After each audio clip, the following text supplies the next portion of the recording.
This is Roscoe, and in this video I'm going to show you how you can teach your dog to respect an invisible boundary. For example, keeping the dog out of the kitchen.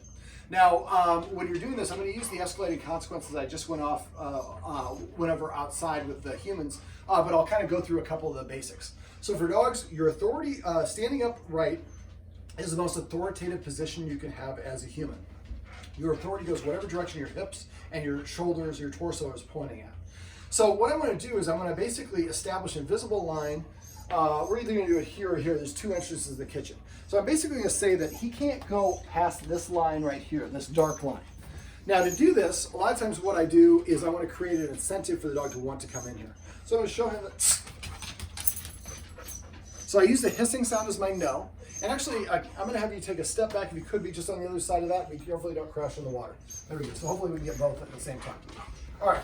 So now Roscoe right now would rather go outside. So that's why the door to the outside is right there. So I'm going to make this a little bit more interesting for him by dropping a couple of treats right here.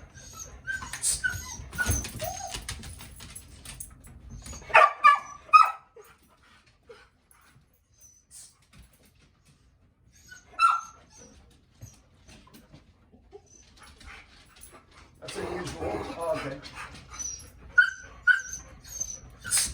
Now, as soon as he crosses the threshold, I hiss and I march at him. And I don't stop until he vacates this side of the line. Now, because she's out of balance, Roscoe, I'm going to have you, let's go ahead and have you go into a bedroom and close the door.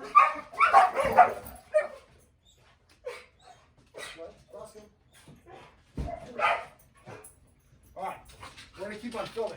Roscoe has gone after her a couple times when they're over aroused, and that would have possibly become an issue. So her whining and whimpering got him worked up. There's something called redirected aggression. Now, dogs also normally like to achieve a balance. So if a dog starts acting out of balance, it's very natural for other dogs to go and try to correct them. All right, so I'm going to reset what we're doing here. Without her presence, he should be a little bit more relaxed. So I'm keeping my hips pointed toward him. He's stationary.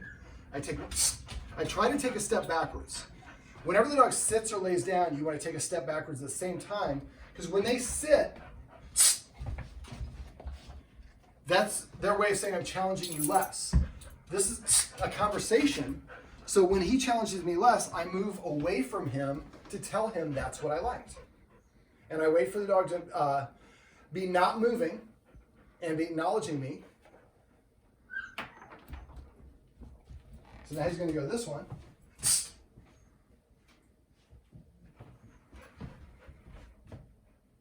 So you see now, he's starting to figure out where the boundary is.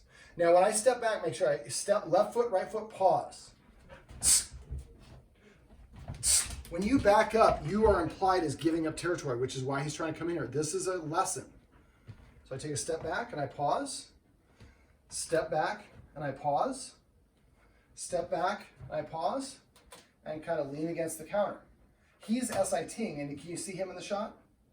If you see, he's breathing heavy. This is stressful for him. Okay, as long as you can see him. And so basically, this is a lot of times when we don't want dogs to not come in the kitchen, we don't ever train them to stay out of the kitchen. This is a great way to enforce the boundary. So the problem is and again, he just wants what he wants. It's not a challenge, or it is a bit of a challenge, but he's just probing. He's learning by probing. So I don't take it personal, but when he crossed that threshold, I start rushing towards it. I rush all the way to the line, but I stop here when I get to the edge of the line. But let's say that he crosses the line. Let's say I'm way back here. He crosses, he's got 1 foot over the line, and I take a step towards him, and he vacates the line. I stop here. I only march towards him while he is in violation of the rule, which is to be across the line. So for a lot of dogs, after a while, you just take 1 step and they back up.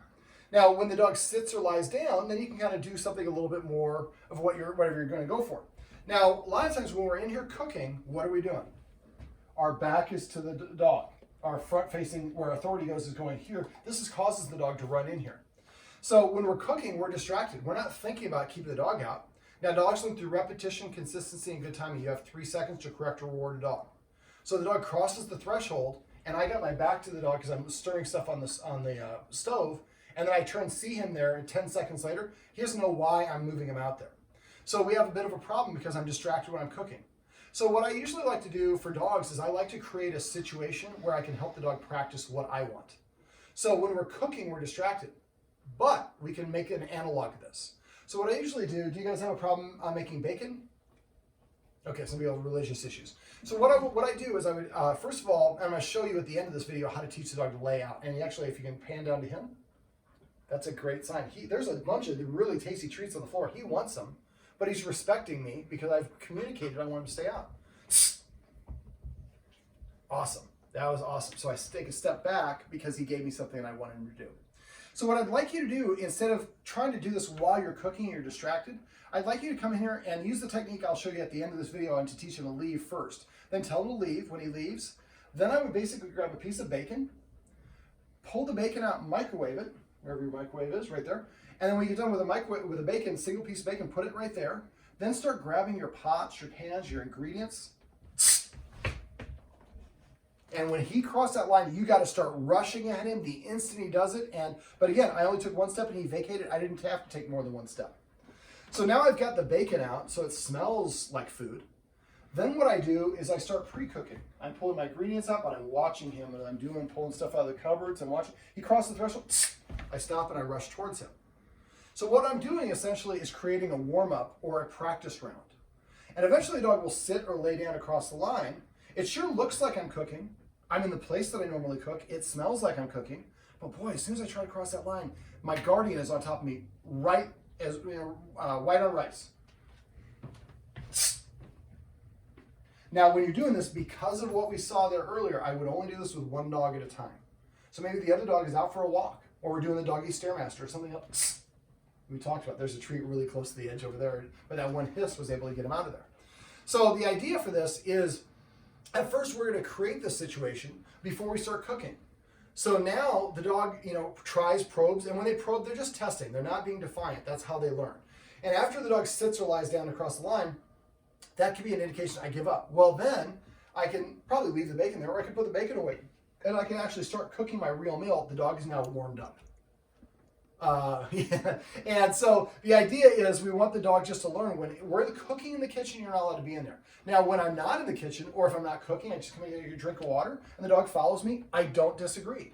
For dogs, anything they do in your presence that you don't specifically disagree with is looked at as having your seal of approval.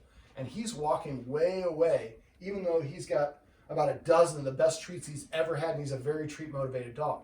So that probably, I'm guessing, would not have happened before today, correct? No, we already, yeah. Okay, so we've achieved it, and now we taught him what we wanted, we helped him practice it, and now he's moved away. Now, we could reward him for it, but this is kind of expected behavior, and if you reward him, then it kind of comes back to challenging. So we just want them to leave, vacate the area. Then we cook our actual meal. Now we can be a little bit distracted because the dog already thinks we're got eyes in the back of our head because we demonstrated the first part of it. You can do the same sort of thing for when you're eating. So I guess, do you guys eat here or do you guys eat at the table? You eat over there. So, okay, so let me, real quick, I'm going to show you, we'll go over there and I'm going to take a look at that in a sec, but let me show you real quick how you teach a dog to leave a room on command, because this is what I like to do first. I usually show this at the first part of the video, because I like to be as force-free as possible. I don't want to confront or punish a dog, or I want the dog to be able to do what I want it to do. So he crossed it, I didn't disagree. That's my way of saying I'm okay with it. All right, so if I wanted to leave the kitchen, what I want to do is put in context what leaving the kitchen is.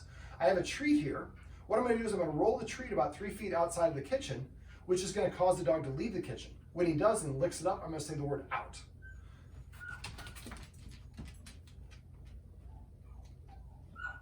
You didn't see that piece. Out.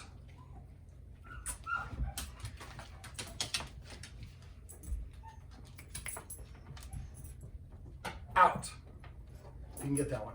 So what I would do is go to every area that you're going to make the dog leave. And so I do 1 or 2 outs here. I can go to this entrance and then throw the treat out there. Out. So what I'm doing is qualifying leaving the room is a rewardable action. So I prefer to do this, tell the dog out. We're not going to drop treats like I showed you here. I just did this for demonstration purposes. So we tell them out. Then you come over here and you're starting grabbing your bacon and he starts coming in, you rush towards him.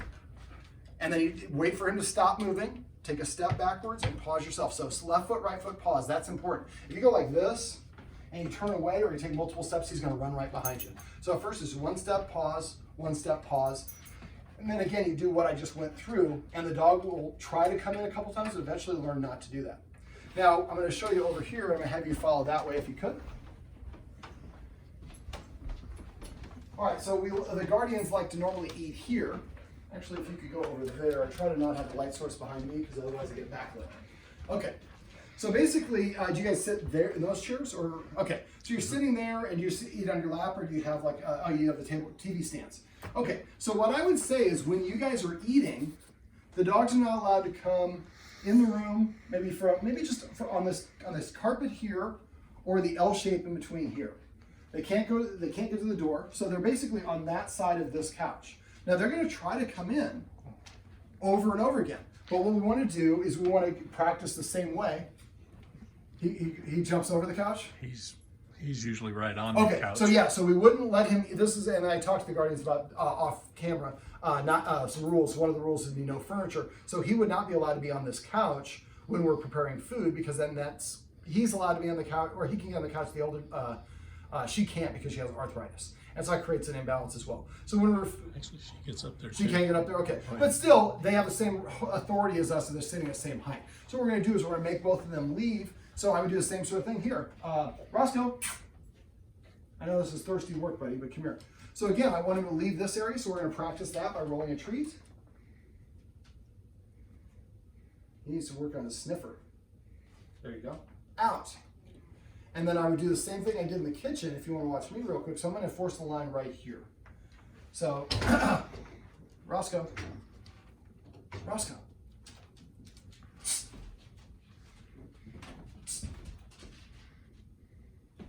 Pause. Now he's at the line. He hasn't crossed. I know you can't see it from the camera angle, but I just want to keep it. There we go. Perfect. You got a there we go. I love our cameraman. He's going the extra mile for us. All right, so I take a step backwards, and try to not take a step backwards unless the dog is looking at you. So as soon as the dog crosses the line, then we stop, we abort, we rush at it, it sits, I take a step backwards, I pause, cross the line. So at first it'll be like a waltz. You'll do this back and forth like we're doing it here. So he stayed seated this time. And I take another step. Well. Now, don't worry about how many times this takes. I don't want to do it for 20 minutes here, so I'm going to make best footage, but you see what I'm doing. Eventually you'll sit or lie down. Then I take those steps backwards and work my way all the way back there. And the other guardian is sitting here protecting the food or whatever the case may be. Or, like I talked about the bacon there, we can do the same technique here, but instead of having bacon, maybe you have a piece of roast beef. We put the TV trays up in the places they normally are. We microwave the roast beef so it smells like cooking. And we come over here and then we practice this. We're not worried if the roast beef gets cold because it's not our actual meal. Again, it's another warm-up. And so eventually the dog, and again, you need to practice having them out of this area, but eventually now you can eat, because right now when the guardians are eating, the dogs are right there, at least, is he the one or she? Oh, she sits right there staring at you, and he's right on the edge of the seat. And he's gone after his sister, their sibling dogs. He's gone after her a couple times, mostly when over aroused, but like that's why I had the other guardian take her out of the picture, out of the room, because that was starting to get to that point. So if they're both really whiny and anxious, they want to get closer to the humans, they're competing to be disobedient. And if they're really close to the humans, then that treasure is almost within hand. Treasure is not within hand at this distance. So distance is your friend. So if the dog has to stay here and they're not so close, that's going to help them, and they're going to just, man, they do this all the time. Great shirt man came in, now suddenly every time they eat food, we can't come in the room. Now, right now, there isn't actually any food. So when the dog comes in the room and we don't disagree, that's our way of saying that we're cool. We're not eating right now. So the rule is you're not allowed to come in where we're eating. The rest of the time you can come and go as you please, because I don't disagree, and that's how they learn. Sit. Well, this handsome fella is Roscoe.